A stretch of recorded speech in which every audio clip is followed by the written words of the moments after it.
Good morning, students. Our today's topic is correct form of verb. How to fill the correct form of verbs in fill in the blank, right? And for that, mainly we will focus on present indefinite tense, right?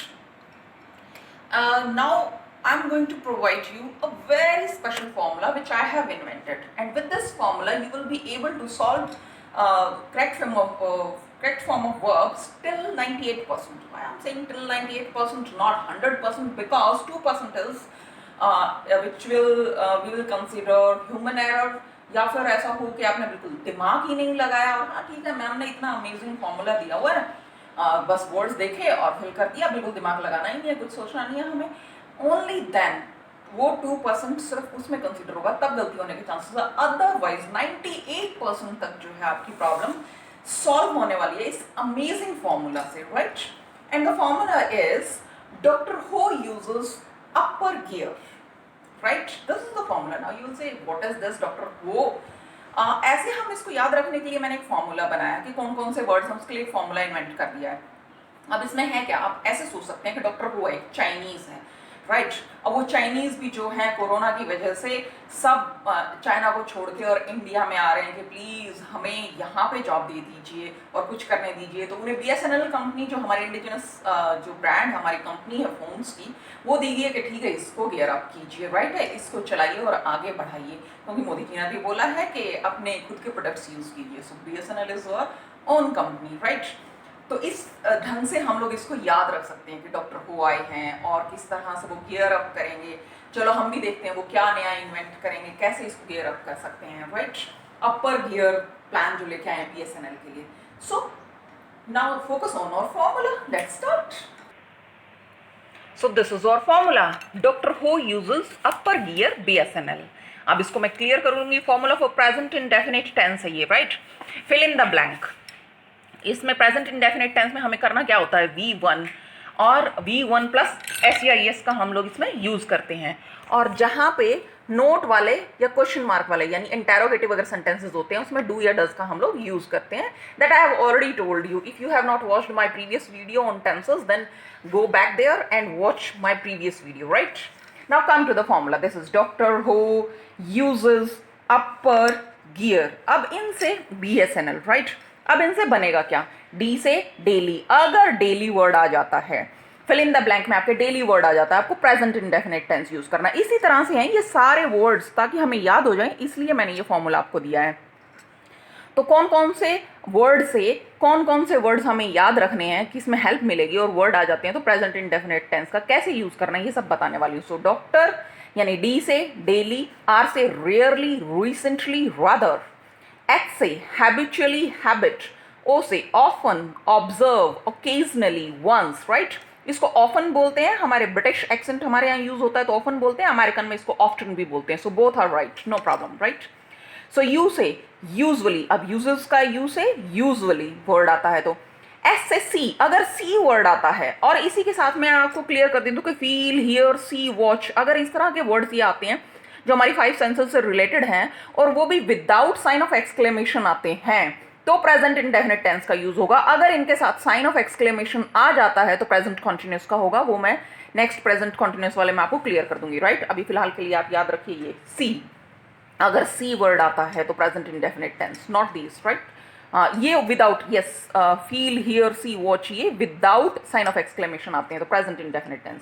Now E, users के E पे आते हैं, E से every week, every month, every year, अगर इस तरह से words आते हैं यानी एवरी से स्टार्ट होने वाले तो भी प्रेजेंट इंडेफिनिट टेंस का यूज करेंगे। नाउ एस, एस से क्या है, साइंस फैक्ट्स, साइंस के फैक्ट्स होते हैं, वो मैं आपको क्लियर कर दूंगी अभी जब एग्जाम्पल्स लेंगे तो कि साइंस फैक्ट्स की किसकी बात कर रहे हैं हम लोग, क्या है। तो अगर साइंस फैक्ट्स आते हैं तो भी प्रेजेंट इंडेफिनिट टेंस। यू से यूनिवर्सल ट्रूथ, यूनिवर्सल ट्रूथ की अगर हम बात करते हैं, सार्वभौमिक सत्य जिसे हम बोलते हैं कि like sunrises in the east, के सूर्य जो है पूर्व से उदय होता है, इस तरह के अगर आते हैं तो उसमें हम प्रेजेंट इंडेफिनिट का यूज करते हैं। पी, अगर पर डे की तरह अगर पर डे वर्ड आता है तो पोजेशन मतलब आधिपत्य, जब हम शो करते हैं कि like this purse belong to me, ठीक है, मेरा आधिपत्य है इस पे, तो पोजेशन अगर शो करते हैं तो वहां भी प्रेजेंट इंडेफिनिट टेंस। पी से फिर आता है प्री प्लान्ड फ्यूचर प्रोग्राम, राइट? अगर फ्यूचर का कोई प्रोग्राम प्री प्लान्ड है, पहले से ही प्लान्ड है, और वो नॉट पर्सनल प्रोग्राम नहीं है, पब्लिक प्रोग्राम है, यानी आपने नहीं प्लान किया है, पब्लिक ने या गवर्नमेंट ने प्लान किया है, पर्सनल प्री प्लान्ड प्रोग्राम नहीं है। सिर्फ उसी कंडीशन में हम लोग प्रेजेंट इंडेफिनिट टेंस का यूज करेंगे, राइट। नाउ ई से एवरीडे, अगर एवरीडे वर्ड आ जाता है तो। आर से रूटीन या रेगुलरली वर्ड आते हैं, और या फिर हम लोग रूटीन वर्क का, कि सुबह उठते चाय पीते हैं, आई टेक टी डेली, इस तरह से अगर रूटीन वर्क की भी बात करें तो जो है हम लोग प्रेजेंट इंडेफिनिट टेंस का यूज करेंगे। नाउ गियर से क्या बनता है, जी से जनरली वर्ड आ जाता है, तो जी से जनरली याद रखना है हमें। ई से exclamatory sentences starting with here and there, ये याद रखना है हमें। एक्सक्लेमेटरी सेंटेंसेस अगर हियर एंड देयर से स्टार्ट हो रहे हैं, सिर्फ तभी प्रेजेंट इंडेफिनिट टेंस का याद रूल हम जो है फॉलो करेंगे, अदरवाइज नहीं करेंगे। सिर्फ इतना सा याद रखना है इसमें। ए से ऑलवेज वर्ड आता है तो आफ्टर मॉडल, अब मैंने आपको ऑलरेडी बताया हुआ है कि मॉडल के बाद में हमेशा V1 वर्ब की फर्स्ट फॉर्म का यूज करते हैं, लेकिन कहीं कहीं ये चेंज होता है, वो मैं आपको क्लियर करूंगी कि कहाँ चेंज होता है। जैसे ही पैसिव वॉइस अगर आ जाता है तो वहाँ कुछ थोड़े से चेंजेस आएंगे, वो मैं आपको अभी एग्जाम्पल से क्लियर कर दूंगी कि वहाँ क्या होने वाला है, right.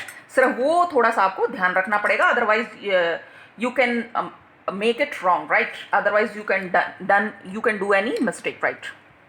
Now always after model, after do does did, ये मैंने आपको बताया था कि डू डज डिड आते हैं तो उसके बाद भी V1 का हम लोग वर्ब की फर्स्ट फॉर्म का यूज करते हैं, राइट।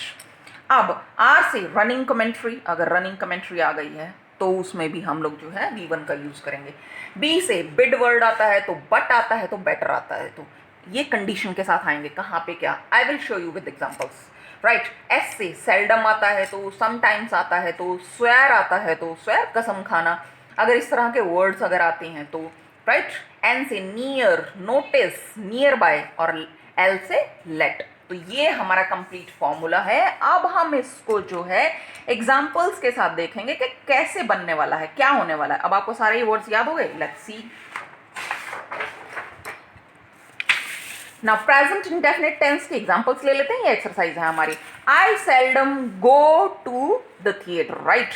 आई के साथ क्योंकि ओनली V1 का यूज होता है, मैंने आपको बताया हुआ है कि थर्ड पर्सन सिंगुलर के साथ ही एस या ES का यूज होगा, अदरवाइज नहीं होगा, सिर्फ V1 का यूज कर देंगे। तो इसीलिए हमने यहाँ क्या फिल किया, गो, और क्लू क्या था हमारा, सेल्डम वर्ड बताया था अभी मैंने। The earth dash round the sun, अब ये आ गया कि पृथ्वी जो है वो सूरज के चारों तरफ चक्कर काटती है, ये क्या है हमारा यूनिवर्सल ट्रूथ है। तो हमने क्या बताया था, यूनिवर्सल ट्रूथ है तो क्या होगा, प्रेजेंट डेफिनेट टेंस का यूज होगा तो मूव का क्या बन जाएगा, मूव्स, एस या ES लग जाएंगे इसके साथ, सिंगुलर है ये, राइट, थर्ड पर्सन सिंगुलर है। Then water at 100 degree Celsius, right, bracket में बॉयल दिया हुआ है। अब ये क्या है, साइंटिफिक फैक्ट है, आई हैव टोल्ड यू ना कि साइंटिफिक फैक्ट अगर आते हैं तो प्रेजेंट डेफिनेट का यूज करते हैं हम, तो वाटर सिंगुलर, यहाँ पे बॉयल्स आ जाएगा, water boils at 100 degree Celsius, right. अब आया था यू ऑलवेज डैश, ब्रैकेट में शॉप इन दैट मार्केट, तो हमारे पास क्लू क्या है, ऑलवेज वर्ड हमारे पास क्लू है, राइट। तो शॉप का क्या बन जाएगा, यू है, सेकंड पर्सन है ये, तो नहीं करेंगे हम लोग इसके साथ एस या ES का यूज, हम क्या करेंगे, सिर्फ V1 एज इट इज उसको छोड़ देंगे, shop, you always shop in that market, right. Now he dash go to park daily, clue क्या मिल गया हमें, डेली वर्ड क्लू मिल गया है यहाँ पे, राइट। और ये क्या, थर्ड पर्सन सिंगुलर है तो क्या, गो का क्या बन गया, goes. It often dash rain on Sundays, right, तो क्लू क्या है, ऑफन वर्ड मिल गया हमें, इसका क्या बन जाएगा, इट थर्ड पर्सन सिंगुलर है, क्या बन गया, rains. James never dash to wear jeans, clue क्या है हमारे पास, never word, I have already told you, ठीक है। तो James never wears, WEARS, wears बन जाएगा इसका, ठीक है, नेवर वियर्स जीन्स।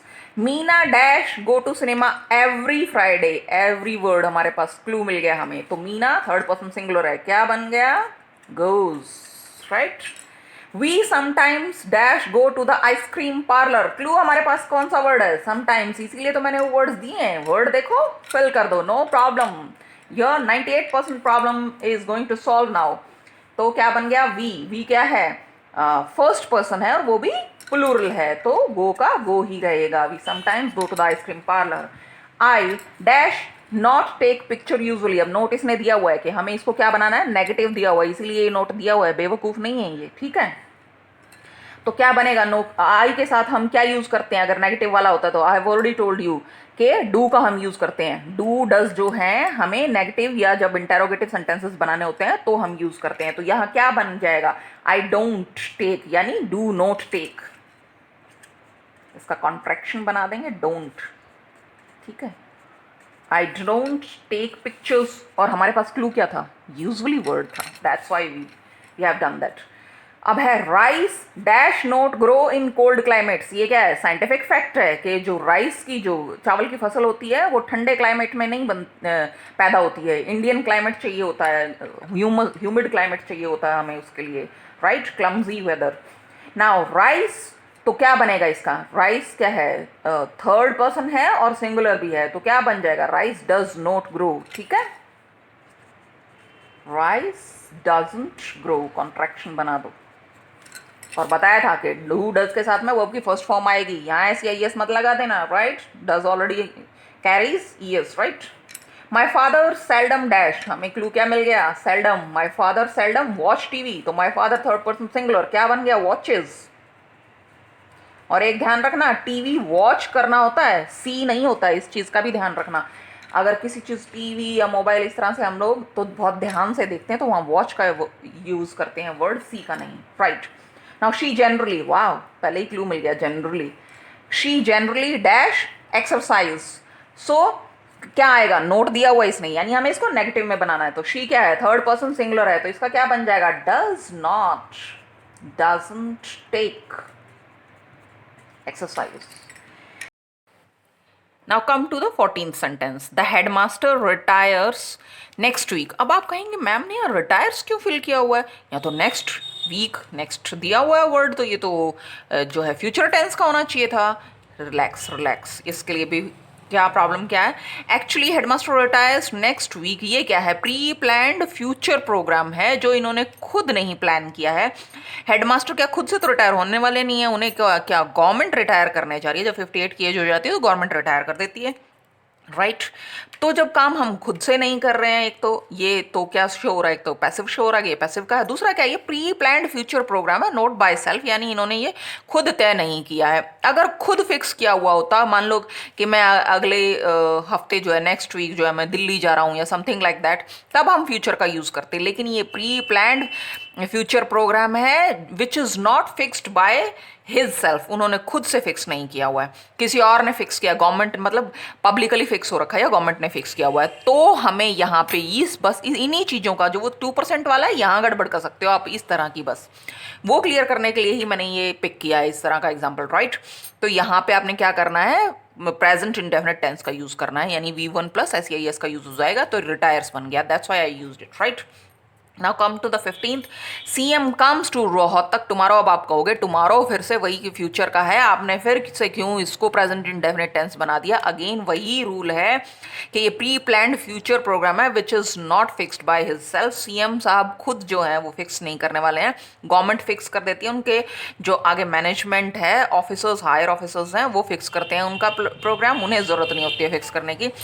तो ये क्या है कि प्री प्लान्ड फ्यूचर प्रोग्राम है which is not fixed by self, तो इसलिए हमने प्रेजेंट इंडेफिनिट टेंस का यूज़ किया। Now come to the 16th, immunity boosting medicines are taken everyday. अब कहोगे अब ये क्या हो गया, एवरीडे वर्ड आया हुआ है तो इसमें टेक्स क्यों नहीं लगाया, ये आर टेकन कहाँ से प्रकट हो गया, तो वही है, ये पैसिव वाला है, यहाँ फॉलो होगा क्या, इम्यूनिटी बूस्टिंग मेडिसिन्स। अब कोविड-19 का सीजन चल रहा है, इसमें इम्यूनिटी बूस्टिंग जो है, इम्यूनिटी को बढ़ाने वाली मेडिसिन ली जा रही हैं, आई टेकन एवरीडे, या तो साथ में आ जाएगा बाय डॉक्टर, अगर बाय आ गया तो आपको बिल्कुल ही क्लियर हो जाएगा, फिर तो आपके मजे हो गए, चलो जी ये पैसिव है, फिर तो आप वही है कि प्रेजेंट इंडेफिनिट आपको एवरीडे से पता चल गया तो प्रेजेंट पैसिव बना दोगे आप इसको, present indefinite tense passive voice वाला बना दोगे। लेकिन अगर बाय नहीं भी दिया हुआ है मान लो, तो immunity boosting medicine are taken every day, सिर्फ यहाँ तक दिया हुआ है, तो इम्यूनिटी बूस्टिंग अपने आप तो खाई नहीं जाती हैं मेडिसिन, यानी इन्हें कोई और खा रहा है, यानी ये तो ऑब्जेक्ट है, इन पे तो जो काम का है इफेक्ट आने लग रहा है, तो ये ऑब्जेक्ट है, सब्जेक्ट तो यहाँ पे गायब हो रखा है, लोप हो रखा है, वो अंडरस्टूड है कि या तो डॉक्टर्स खा रहे हैं या कोई इंसान खा रहा है इनको, इम्यूनिटी बूस्टिंग मेडिसिन को, तो ठीक है। तो ये हमें क्या पता चल गया, इससे हमें पता चलेगा कि ये पैसिव वॉइस है, तो इम्यूनिटी बूस्टिंग मेडिसिन, इसलिए हमने क्या किया, ये प्रेजेंट डेफिनेट के पैसिव वॉइस का रूल यहाँ पे फॉलो हो गया। तो आपका वो 98% से अब +2 भी हो गया, यानी पूरा 100% आपके अब चांसेस हैं कि आप प्रेजेंट इंडेफिनिट टेंस का आप ठीक करोगे ही करोगे। क्लियर?